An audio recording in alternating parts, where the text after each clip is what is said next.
All right, we are live. Hello, everybody. I'm going to do kick over here to Instagram, which usually takes a little bit longer to catch on to go live. Looks like it's going, so it should be there, and it's good on Instagram as well. So, welcome everybody. Thank you for those of us who are joining us live. For those of you who are joining us live, for those of you who are joining us recorded after the fact, we appreciate you taking the time. As always, I am super confident that something that gets said will influence somebody in a way that's going to be positive. And so I always get excited to see where the conversation goes. It is super sunny outside, and it was not this morning. There was like this foggy haze, which actually made for a pretty epic sunrise.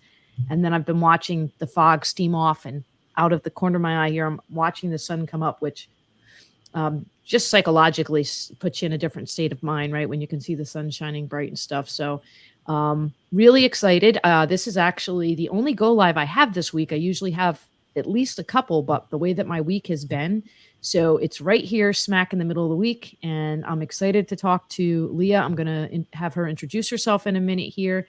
And then, as always, we're just going to chat and see where the conversation goes. As I like to note, there is a comments thing, obviously, on all of the places that the conversation is streaming, but sometimes it either doesn't feed over or we are so engaged in the conversation that we don't catch it. Please know that we will, after the fact, go to those platforms that we are streaming live to see if anybody made a comment, and try to catch up with whatever comments or questions were asked. So if we don't respond to you, please know that we will get back to your comment, and that we just didn't get a chance to see it. So that's my quick little introduction. Leah, why don't you tell everybody who you are, what you do, and then we'll chat.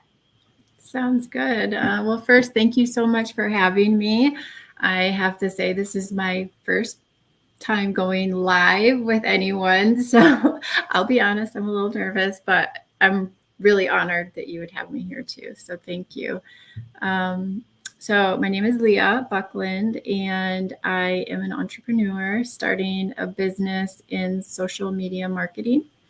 And I have found a niche that I really love, and that is working with med spas or aesthetics or any type of beauty business, and helping those businesses really gain visibility online and bringing them more business so they can grow and scale. So I love that. And I love that it also allows me to be creative and use social media that way as a connection for myself, for others, for other businesses, which is also how we met. So yeah, I love it. Excellent. Yeah, well, and congratulations. Going live is hard. I think it's interesting. I've talked on big stages, and I think going live is harder than talking on a big stage, even though on a big stage you can see all of the people, because there's something about on go lives that, like, you don't know who's tuning in, where they're tuning in from. It's a Yeah. very strange kind of, do I look at the camera? Do I not look at the camera? All of those pieces that come into play. And yet, the more that I've done it, the more that I've started to really enjoy it.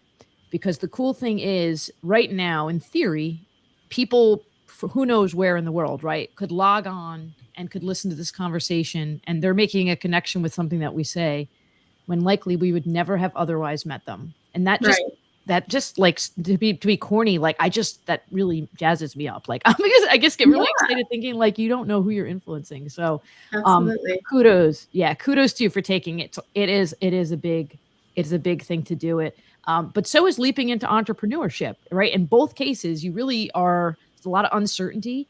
As much as you know that what you have brings value, or else you wouldn't start off down that path, right? That's what the entrepreneur journey is. Like, I've got something and I think that I can do something with it, or I know that I can do something with it. So there's a lot of parallels between that and taking the leap into to going live. Now, as you mentioned before, it's relatively new that you've kind of got the business up and running. What Yes. was your this is what I want to now do and I'm going to do it? Like, what was your turning point? Wow, it was something that was in the back of my head for a while, and I had been searching and searching for a way that I could, I guess, have my own thing and contribute to our family financially. And I I come from a family of entrepreneurs, so I think and my husband's, he's an entrepreneur. and my father was an entrepreneur, my brother, like maybe it's in my blood, but I never thought I would actually do it. I just thought that's something for everyone else, not me. And as I've gotten older, I've kind of gotten to a point in my life where I'm like, what would I like to do? Not just, be a mom and kind of help here and there. And I do help my husband with his business as well. But I wanted something that I could be proud of, some way I could contribute. And yeah, I just went down this rabbit hole and followed my heart and followed what I love. And being at home, because I work at home, I found that social media allows me to connect with other people. So I've found these groups of women, some men, where I don't know, it's just you're like-minded people, and it's really encouraging. And yeah, I just went down this rabbit hole, and here I am. And I never thought I would be here. Like, I never thought I would be on a live. I never thought I would be on a podcast. Like, yeah, that's every day. I think there's something new that I'm just like amazed. So, well, in a few minute check-in here, because we've only been a few minutes in, but you're speaking very calmly. Sometimes nerves get people unable to speak or form sentences, or they're looking out like, I don't even know what question you just asked me, and you're super calm. So you wouldn't know. And I think when you talk about what you're going into, right, social media marketing specifically, and how we help people market is both based on what is important to them and what their product or service, et cetera, whatever it is that they're offering, right? And it's about the audience, and it's about connecting those two things, because like you don't just want to get somebody to want to purchase what they have to offer. You want to get the right person to purchase what they have to offer. That's how you end up with satisfied customers, is you find the need, you match it with the person who's got the offering. And so when it comes to things like go lives and speaking and having to kind of think about that, a lot of times I find myself, you may or may not relate to this, but when I'm on those go lives, I find myself, because I'm not preparing, I'm just conversing with the person, I'll say something in a way that I've never said it before, and I kind of hear that. And for me, it drives how I consult and coach now. So I'm thinking that a lot of what you are doing in your entrepreneur journey in the same way, in terms of social media marketing and having to help people find their goal and what is the goals of their audience that they want to speak to, you're living it, right? Like, this is directly feeding right now how you are going to be able to help other people. Especially since, like you said, you didn't think you'd be doing go lives, and you're doing go lives, right? But it comes to marketing. That's a very raw thing. You've got to figure out like, what's the message? Yeah. We do it. Now, you mentioned, so you love it. Let's, because there's two parts about what you love. There's the social media marketing, and there's the type of client that you mentioned you specifically think is the niche that you want to work with. Let's first just talk about the social media part. You said you connect with people, so obviously that's part of it. Why? What makes you excited about social media marketing? Because you are excited about it. You really are. Yeah, I am. I did it as kind of like almost like a hobby. Gosh, maybe it was 5 years ago, and I grew an account, and I realized when doing that I was able to meet people that were on the other side of the country, and we shared the same interest, and we became friends, and that I never had that experience before. And so, fast forward to today, and I'm using what I've learned and putting that into marketing, as far as how to connect those customers with these owners, the ones that are looking for them, the ones that want them, but don't even know they exist, right? But I get excited because it's a way that you can show what you have to offer and connect with others. Like, I think a big part of that is, and I'm still working on this every day, is just to be you, be authentic, don't put on a show, and to really help these owners, these small businesses, know how to do that. Like, they don't have to be like everyone else. Your people, your tribe will find you. And so I get excited to help them recreate that, like help them show who they are in the way that they share their post, whether that be a reel, a photo, talking. And like you said, this is new for me. So this is probably a really good experience because I also preach a little bit like you should get on, your social media and talk, go live. And so I'll be able to, let them know. I know what that feels. I know what that feels like. The I know it's a little experience, scary. right? Yeah, but you can do it. Well, and I think anytime we put anything on social media, I mean, we've come a long way, obviously. In this particular culture, most people, I shouldn't say most people, I don't know the percentage of people that are on social media. A lot of people are on social media, right? A lot of people have done it. And can relate in some level to that, like, should I post this? Should I not post it? And there's different reasons that something might be making you feel hesitant or making you feel excited to post it, whether it's the specific information or how's it going to be received, or, is this the format? And, there's a risk. I mean, there's a risk that comes with, in the sense that you're going to be putting something out there and people are going to form opinions based on what they see, whether that's going to have an impact on your personal relationships, your professional relationships. But ultimately, being willing to kind of take those steps and grow with your marketing is what allows you to continue to find things like, this worked, this didn't work. This is the type of feedback that I received. So it even extends beyond just the go lives, right? It's just when you hit post on something and that, like, okay, it's out there right now. Yeah. So, and we can take it down, but we know now that even if we take it down, it's really, once you hit post, it is out there. Yes. So I think it's important that when we're working with folks who are doing that type of thing, and I know that that's something from having talked to you, in other situations, matters to you, that you're helping people to maneuver through that emotional component of it, whether you're a business or an individual. Working on your brand and working on putting yourself out there on social media and becoming more and more visible does require a bit of getting really confident with yourself and confident with, you're going to have some mistakes, you're going to learn and grow as you go. Absolutely. Yeah. And I think that's one of the things that for me really sticks out. I shouldn't say think, that is one of the things that for me sticks out with you, is that, like, that empathetic nature that you have with, like, you need to push people to, like, you got to do this, but at the same time, but I get it. Right. So yeah, absolutely. And what about, you said med spas, that type of thing. What about that? Right. Because there is two pieces to this. That's a specific interest to you and it's become your niche. Why is that the niche that you think you leaned into?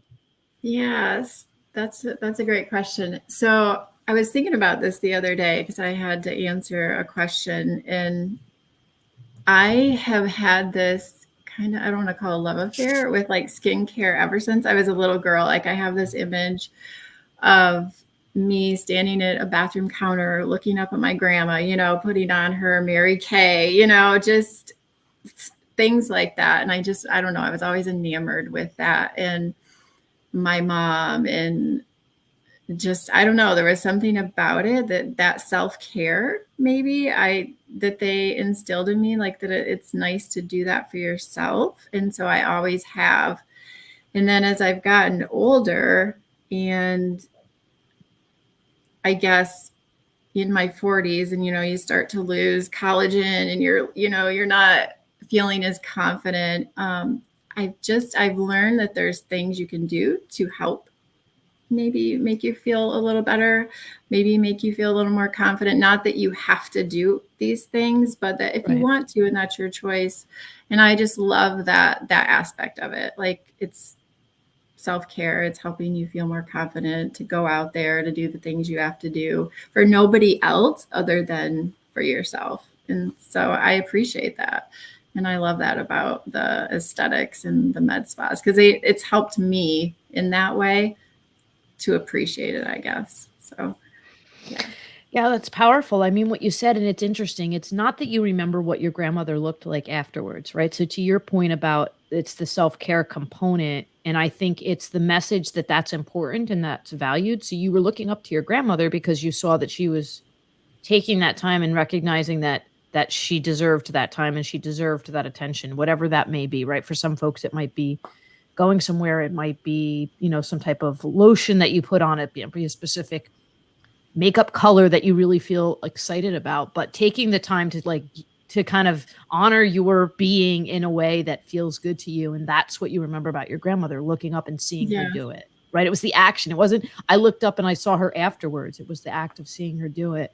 And I think that a lot of times, particularly when we're in, right now, the economic situation can make people uncertain with how much do I take care of myself. And, Right. one of the things I talk about with companies and with individuals, right, is that the ROI of you, right, the return on investment of what you put into yourself. So it's, there's a certain degree of which things you may decide that you need to scale back on, right? Maybe it's a certain brand of, I can't think of anything right now, so I'm not going to make something up, but we don't want to stop taking care of ourselves, and we don't want to stop the mental health component that comes along with recognizing that, we are worth being taken care of. We're worth trying to make ourselves feel as good as we are. I mean, I think there's a reason why sometimes that, even if you like, I work from home, right? There's only a certain number of days I would want to stay in my pajamas all day, right? Because Right. you get up and you get dressed and you're getting yourself into that state of mind, that feeling, more confident, more excited, more ready to go. So I think that comes along with those types of things.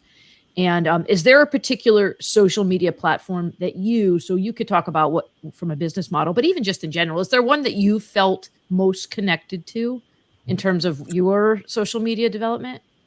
Yeah, I would say Instagram. I used to, gosh, I'm old enough to even know what was that one that came out first? Can't even MySpace? remember. MySpace, yes. I can remember back to that. But yeah, I didn't love it, but that was my first experience with social media. And then there was Facebook, and it was okay, but I don't know. Instagram, I don't know, for some reason it just seems, I don't, I feel like maybe it's the story aspects, because I'll watch Mm. stories where people are talking and you get to see more of their personality. And I really like that. So I would say Instagram. I don't know. There's something that seems more personable about that than Facebook. Well, for one, I think on Instagram, you're always going to have some type of image, whether it's a video or it's a picture, right? Because that's how the format works itself. So even if you're taking copy and you're putting it on a square and posting that, right? But you're getting that visual. So I do think that that's part of it. Like you mentioned, the storytelling, it does bring that in. My daughter was telling me, she was looking back at my Instagram, and in the beginning, it was really not as much about storytelling. It was really more of like a photo sharing. You just took these cool, and then they had these filters. So you take the cool shots and then you add the filters. And that's still there, but it's obviously now you've got reels and you've got a little bit more with the Right. carousels and stuff. But she was like, "Oh, your old Instagram was so aesthetic with all these different, it'd be like a picture of this tree with the way that the shadow was and stuff." And um, so I think that that's what initially drew people in, and it hasn't lost that, though it's now additionally added a little bit more of the engagement component, and obviously the reels and all of those types of things that feed Right. that. Are you a more of a static image person, more of a reels person? I like both. Okay. So I know I can relate to what you mean, though, about how when I first started, it was all about the photo, right? The aesthetic photo. And with another Instagram page that I had as a hobby, it was all static. And I liked that. It was a way for me, I guess, to express my creativity. But I don't know. I really do like the reels. I didn't think I ever would, and I thought they would be difficult. But when you kind of get the knack of it and little tricks and things you can do, they're kind of fun. They're fun. I like creating those. So yeah, I like a mix of both. Yeah, I'm similar. I'll even take like I love Canva, and I'll even take like a static image and make it into a reel, right? So that like if there's a day when I'm like, maybe there's something that I really want to use for a static image because of the specific content, but then I want to be able to use it on, video platforms. And so sometimes for Instagram, I might like pop it up as a image in the feed, but then use it as a reel on the story. And so too, just playing around with it. And I mean, now trying to really utilize a lot because it just helps the algorithm, right? Is trying to use the music that's part of the tool. So I'll make the reel, but then I'll bring it in directly through it, which It's a little trickier because you can't It use some of the does. cool platforms out there, like that you can just. I Yeah. mean, I still will do some posts where they just push out to everything, but I really have been trying to like go into each one and do it. And right now I do all of my own, Do you? posting. Yeah, I mean, I imagine at some point down the road with some of the goals that I have, I may need to bring somebody in just to help me from a amount of time in the day, because my days are pretty long. But right now I've Yeah. been doing it and kind of monitoring different things and stuff. And so I Yeah. haven't really gotten like a calendar ahead. And I think that there's obviously a lot of reasons why that can be super helpful to people. But Yeah. Yeah. yeah, so I don't know. I don't know if do you calendar or do you direct post? So sometimes I have a plan, like a calendar of what I want to post. So that's helpful. But then sometimes it's more like in the moment. Like I'll have an idea and it'll be super quick. Like I'll put it together, post it, and I'm like, that did not take a lot of time, and that post did really well versus the one that I thought about for a week and didn't post it. Still not sure, still thinking about it. But I think a content calendar can help if you're Oh, for sure. organized. Yeah. Yeah, I mean, I definitely like I have a sketch of kind of what I want. A lot of times I will schedule something, but I mean, like I know people that have like their weeks ahead kind of all sketched out, and I'm not saying that I necessarily think one is better or worse. I think that there's just different ways that it can be done and people are successful in both. So it's finding what is going to be the thing that works, specifically for you. Right. And in terms of your clients, so I imagine because you're going to have people that are going to come to you who like, hey, I'm on social media. I've been posting consistently on social media, but I'm not getting the results I want, or I know I want to shift gears a little bit, or we're rebranding. And you're going to have people who are going to come to you who, probably have little to no social media presence. So pretty broad spectrum of people that will come to somebody like you, It um, is. Yeah. ready to go. Do you let's say somebody's coming to you as a first time client, right? They really haven't had a social media presence, if at all. Um, what is kind of some top initial tips that you might give to somebody who says, we need a market on social media and we don't know what we're doing?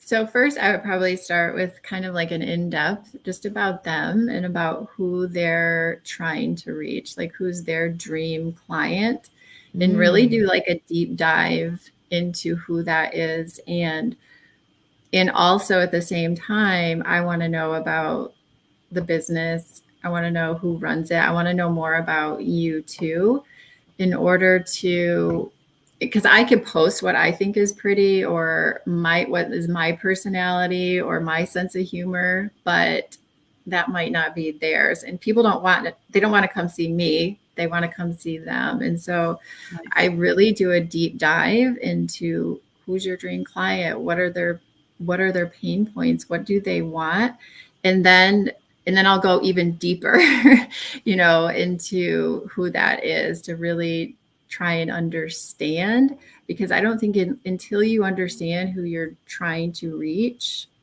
you can just post all day long. But if you don't know why you're posting or the purpose of that post, it just kind of falls on deaf ears. Um, so yeah, that's where I would start. That's where I would start, really getting to know their dream client and then who they are as a business and as an owner.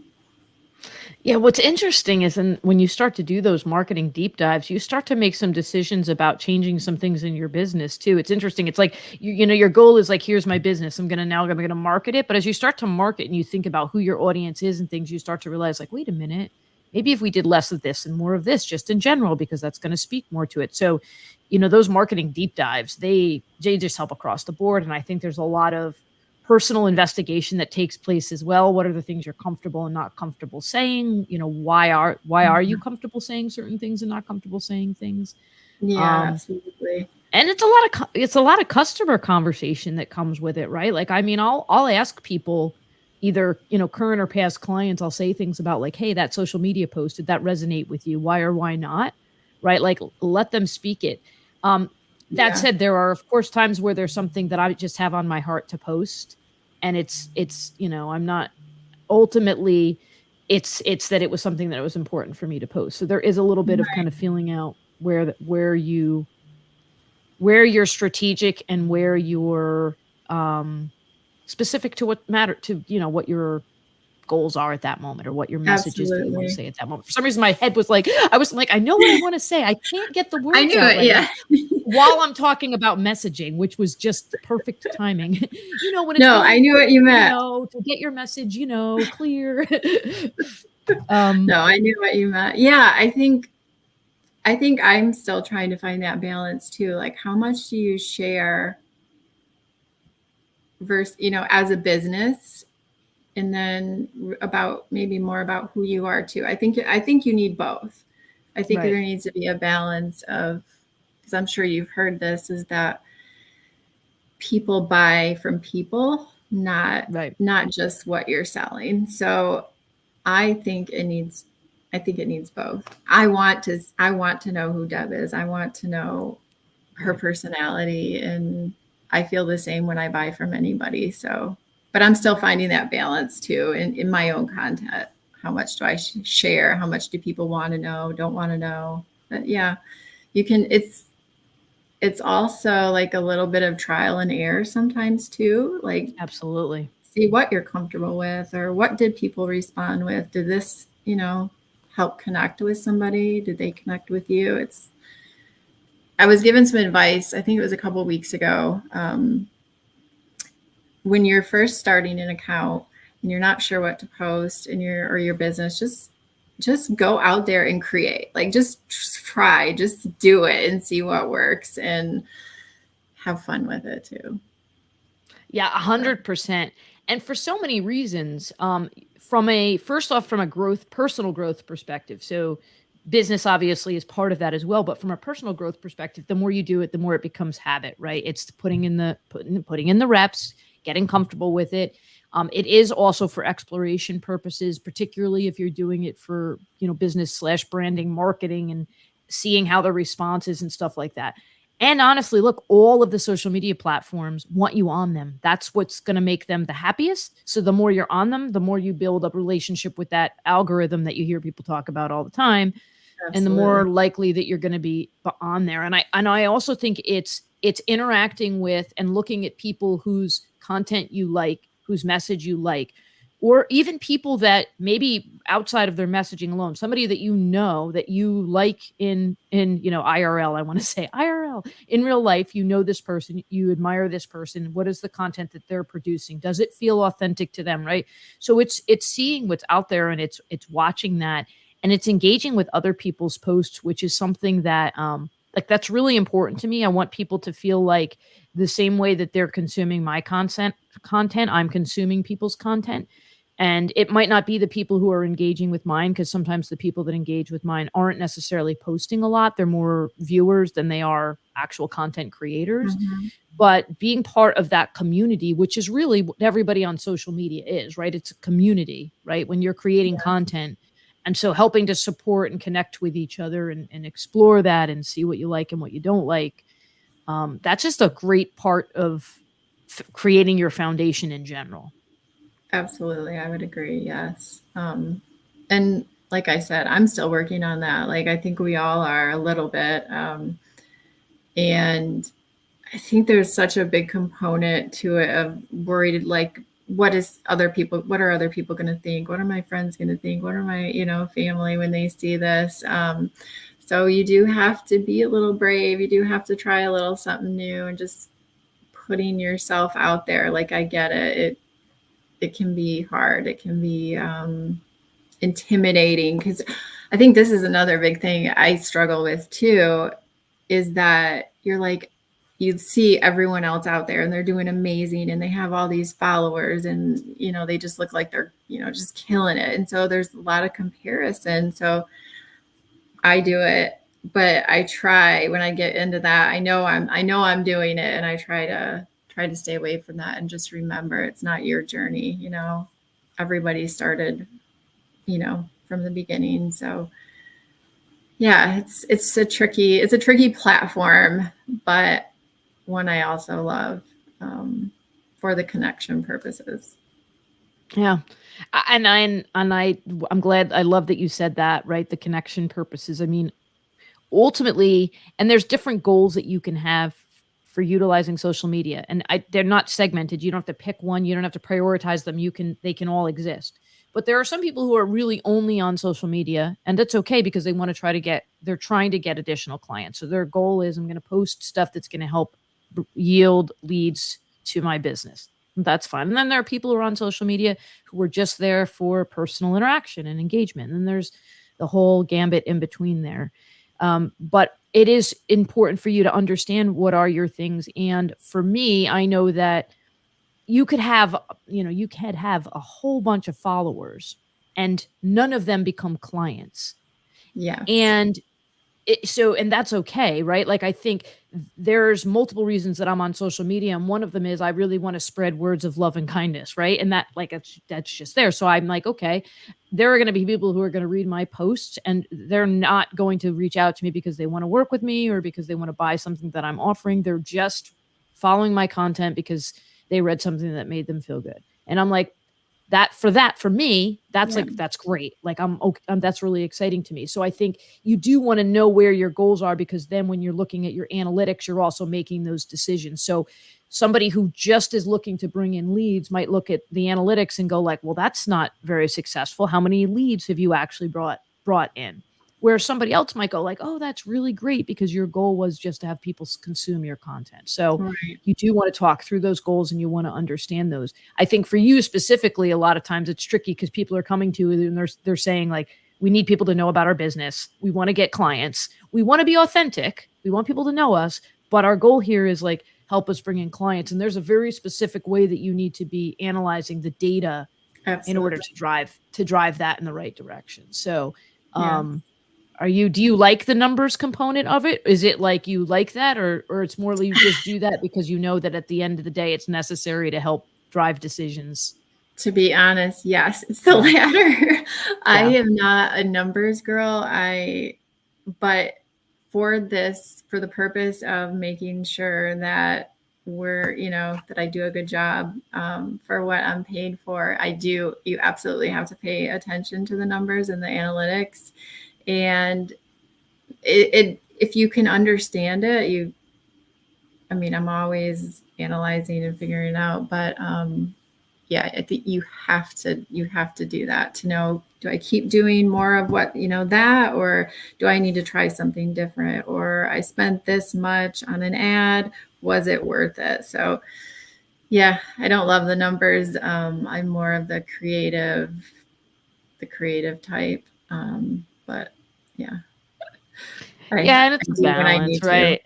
Exactly. I know I tell people like you're going to have to be in the data, right? When people will come to me, because I mean, I work with clients doing a bunch of different things. So not everybody that comes to me is doing something that has to do with social media, but data becomes important in most business decisions, right? You there's some, Yeah, and even in personal decisions a lot of times, like what is the result of this going to be and how is that going to impact my life and things like that. But you want to make sure that you're using the numbers to help drive decisions, but you're not letting the numbers make your decisions, right? yeah, Because sometimes it's also, there's the wait, right? Like you've got to wait for things to catch up. You're not necessarily going to get immediate results. You might only get a couple people, but then because the algorithm goes, oh, now you're more present, and it starts to feed more.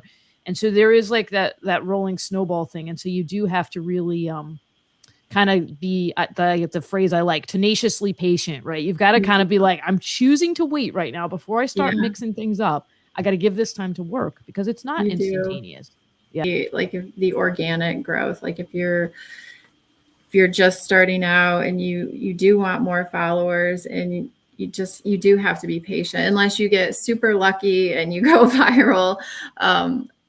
Then and that doesn't always bring you more followers either, but yeah. And then and then there's the paid ad aspect of it. Like if you're using Facebook ads, you do have to be patient, and that, for the algorithm to work, for it to really tell you what's working, what's not working. So yeah, there is a time where you have to be patient, and I'm not always patient, but I have to be. Yeah, I mean, I don't know that I've ever met anybody that I think is patient all the time, but specifically when it comes to spend and growth and goals and our own interpretation versus somebody else's. I'll be like, oh, why didn't I get here faster? And somebody else will be like, how did you do that so fast?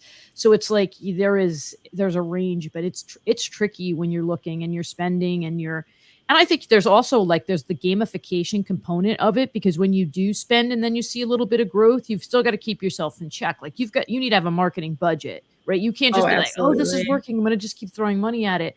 You've got to make sure that you're keeping your entire business model within the reins of what's going to make sense and where you're going to make risk. And so, again, why it's important to work with somebody who's going to be understanding to that, the emotional toll that can take, especially if you're not a risk taker, if you're new to social media, if you're new to being an entrepreneur.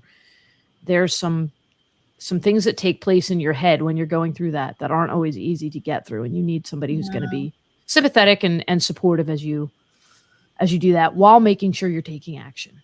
Because you're not going to get results if you don't take action. So very cool. Yes, I've learned that for sure. So how do people get in touch with, were you going to say something else? No, just agreeing with you. Yeah. And I see Danette. Hello, Danette. Danette said, I love seeing you two together. Thank you, Danette. We love being together. So, yes. How do people get in touch with you to start using your services? And they should keep in mind now that you've been live, you will be able to say to them, you can do it because I did it. So there may be some going lives in their future, but how do people get in touch with you to work with you and start growing their marketing presence? Well, thank you for asking. Probably Instagram is the easiest way. It's Leah and then Leah V. Buckland. At Instagram. And then there's a link in the bio where they can just chat with me if they have questions, or they can go to my website from there or schedule a time to talk. That's probably the easiest. Excellent. Yeah. And as I always generally say to people, sometimes I forget, if you are interested in meeting Leah and are in my network and know me and would prefer an introduction rather than just reaching out, please feel free to message me and I would be more than happy to do an introduction. I love connecting people with each other. So absolutely reach out to me if you have any hesitance and would like to be connected with Leah, even if just to ask questions and kind of feel free, right? I'm sure there's different places you may be, and Leah may say, like, here's a couple things you can work on, and then, meet back with me and we can set something up. And last words, what's some advice, I shouldn't say advice, it could be anything. What's something you would like to leave the audience with? Message, inspirational, funny, story, whatever it may be. I think one of the biggest things, and I know we're in the same kind of group, so you know what I'm talking about, but just to be authentically you. Like, you don't have to be like everybody else. Like, you don't have to do the comparison game that sometimes gets in the way. Is just be you. Like, you don't have to pretend to be, like, you don't even have to pretend to be confident or like you're, you have to go live and, you don't have to pretend. It's not hard. Like, just show you, show the journey. Just be authentic. And that's a word we throw around, I think, a lot, but authentic to me would just be like whoever you are, like, just show that. Yeah, I love it. And I know what you mean. It does get used sometimes colloquially to refer to things that aren't necessarily authentic by nature. And you're talking about like your trueness. Like, I'll be honest, I loved that you started the Go Live off by saying that you were nervous. I think that more than likely people that were listening that heard that probably were inclined to lean in because you said that, not because they were hoping they were going to hear you get, really uncomfortable, but because we relate to that. We have all been in situations where we're nervous. And it's really powerful when we say to people, I'm uncomfortable, I'm nervous, I'm uncertain, I don't know, and connect on that level, to your point, rather than having to feel like you know it all.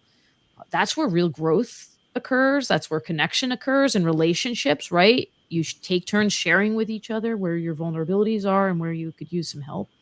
So I love that very much. And I know you are an authentic person, an authentic person. This is not Deb's first day talking, but that's okay. Love it. I love it. You are too. Thank you. Thank you so much for having me. Thank you for coming. Yeah, that's my closing thing. I really appreciate you being on here. I appreciate the risk that you took, and I'm sure that there are people that are were moved by things that you said, and some people that were, like I said, I guarantee moved just by the fact that you were nervous and that you got on here and did it. I'm sure that there's going to be people reaching out to work with you. So exciting, very exciting. And thank you to everybody that joined us, whether you came live, whether you are watching after the fact recorded. We really appreciate you letting us into your day. Thank you. All right. Take care, everybody.